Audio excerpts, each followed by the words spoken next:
पिछली कड़ी में हमने चर्चा की थी कि बैराम खां ने अकबर का राज्यारोहण समारोह आयोजित करवाया तथा बगावती तेवर दिखा रहे शाह अबुल मुआली को पकड़कर लाहौर भिजवा दिया। अभी अकबर कालानूर में ही था कि उसे सूचना मिली कि बदख्शां के गवर्नर मिर्जा सुलेमान ने एक बड़ी सेना लेकर काबुल पर घेरा डाल दिया है तथा चुनार के शासक मोहम्मद शाह आदिल का सेनापति हेमू आगरा की तरफ बढ़ रहा है। अकबर के इतिहास में आगे बढ़ने से पहले हमें मोहम्मद शाह आदिल के सेनापति हेमू के बारे में कुछ चर्चा करनी चाहिए। एक जमाना था जब हेमू नामक धूसर बनिया रेवाड़ी की सड़कों पर नमक बेचा करता था। उसका नाम हेमचंद्र था, लेकिन वह स्वयं को हेमू ही बताता था। बहुत से इतिहासकारों का मानना है कि हेमू धूसर बनिया नहीं था, अपितु अग्रवाल जाति का बनिया था। वह बातों का बड़ा खिलाड़ी था। देखते ही देखते वह किसी को भी अपने पक्ष में कर लेता था।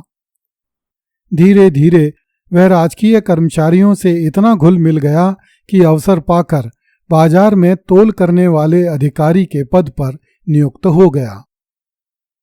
यहां से हेमू ने प्रगति के नए अध्याय लिखने आरंभ किए। एक दिन शेर शाह सूरी के दूसरे नंबर के बेटे जलाल खां की दृष्टि हेमू पर पड़ी। वह हेमू के वाक चातुर्य से बड़ा प्रभावित हुआ और उसे अपने साथ अपने महल में ले गया। हेमू ने जलाल खां को दुनिया जहान की ऐसी बातें बताईं जो जलाल खां ने पहले कभी नहीं सुनी थीं। जलाल खां ने हेमू को अपना गुप्तचर बना लिया ताकि वह जन सामान्य के बीच घटित होने वाली घटनाओं की सच्ची खबर जलाल खां को देता रहे। हेमू ने अपने काम से जलाल खां को भी प्रसन्न कर लिया और धीरे धीरे जलाल खां की नाक का बाल बन गया। जब जलाल खां इस्लाम शाह के नाम से दिल्ली के तख्त पर बैठा तो उसने हेमू को महत्वपूर्ण पद प्रदान किए। हेमू में सामान्य प्रशासन और सामरिक प्रबंधन की उच्च क्षमताएं थीं। एक दिन वह इस्लाम शाह का प्रमुख वजीर बन गया। जब इस्लाम शाह 8 साल तक शासन करके गंदी बीमारियों के कारण मर गया तो इस्लाम शाह का 12 वर्षीय बेटा फिरोज शाह दिल्ली का शासक हुआ। फिरोज शाह के मामा मुबारिस खां ने अपने भांजे फिरोज शाह की हत्या कर दी और स्वयं आदिल शाह के नाम से दिल्ली के तख्त पर बैठ गया। उसे अदली के नाम से भी जाना जाता था। हेमू पैनी दृष्टि से दिल्ली में घटने वाली घटनाओं को देख रहा था। अदली विलासी प्रवृत्ति का था और शासन के नीरस काम करना उसके वश की बात नहीं थी। उसे एक ऐसे विश्वसनीय और योग्य आदमी की तलाश थी जो उसके लिए दिल्ली से लेकर बंगाल तक फैले विशाल साम्राज्य पर नियंत्रण रख सके। उसने हेमू को बुलाकर पूछा कि वह किसके प्रति वफादार है, अपने पुराने स्वामियों इस्लाम शाह और फिरोज शाह के प्रति या फिर आदिल शाह के प्रति। हेमू था तो साधारण मिट्टी से बना हुआ पतला दुबला और कमजोर कद काठी का आदमी, किंतु ईश्वर ने उसके मन और मस्तिष्क में साहस और निर्भीकता जैसे गुण मुक्त हस्त से रखे थे। उसने कहा, जब तक मेरे पुराने स्वामी जीवित थे तब तक मेरी वफादारी उनके साथ थी और यदि वे आज भी जीवित होते तो मैं उनके प्रति ही वफादार रहता, किंतु अब चूंकि वे दुनिया में नहीं रहे इसलिए मैं आपके अधीन काम करने को तैयार हूं। आदिल शाह शुरू से ही हेमू की प्रतिभा का प्रशंसक था।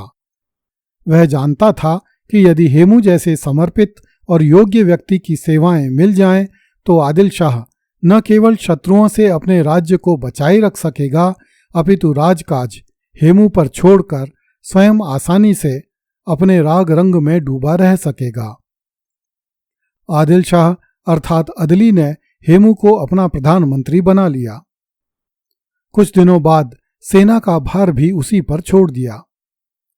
साधारण पृष्ठभूमि का मनुष्य होते हुए भी हेमू उच्च कोटि का सेना नायक सिद्ध हुआ।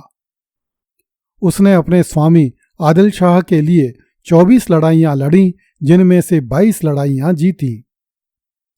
हेमू न केवल वीर, साहसी, उद्यमी और बुद्धिमान व्यक्ति था, अपितु भाग्य लक्ष्मी उसके सामने हाथ बांधे खड़ी रहती थी। उसने एक ऐसा तोपखाना खड़ा किया जिसकी बराबरी उस समय पूरे भारत में किसी और बादशाह अथवा राजा का तोपखाना नहीं कर सकता था। हेमू के पास हाथियों की 3 फौजें थीं, जिनका उपयोग वह 30,000 सैनिकों के साथ करता था। हेमू के पास जितने हाथी थे उतने उस समय भारत में किसी और सेना में नहीं थे। तैमूर लंग को हिंदुस्तान में कत्लेआम मचाकर भी केवल 120 हाथी ही मिल पाए थे। यह एक भाग्य की ही बात थी कि आदिल शाह जैसे धूर्त, मक्कार और धोखेबाज हत्यारे को हेमू जैसे उच्च सेना नायक की सेवाएं प्राप्त हुईं।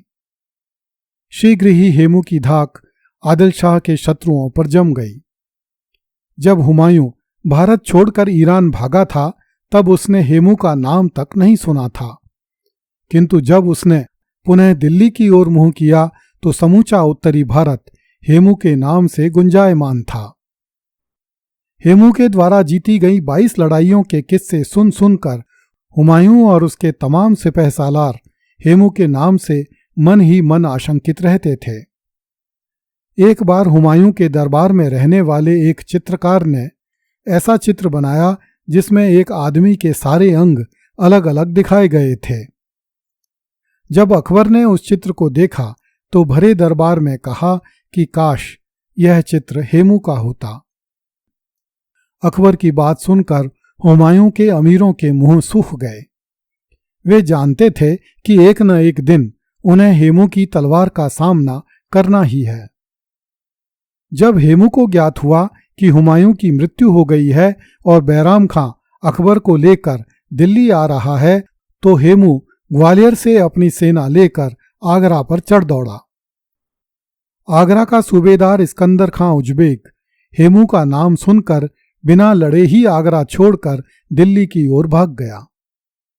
उसकी सेना में इतनी भगदड़ मची कि 3,000 मुगल सिपाही आपस में ही कुचलकर मर गए। हेमू ने आगरा पर अधिकार कर लिया और शाही संपत्ति लूट ली। आगरा के हाथ में आते ही हेमू दिल्ली की ओर बढ़ा।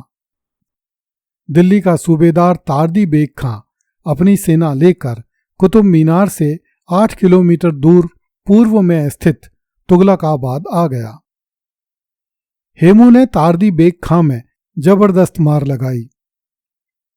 तारदी बेग खां और इस्कंदर खां उजबेग परास्त होकर सरहिंद की ओर भागे। संभल का शासक अली कुली खां हेमू का नाम सुनकर भगोड़ों के साथ हो लिया। हेमू ने दिल्ली पर अधिकार कर लिया।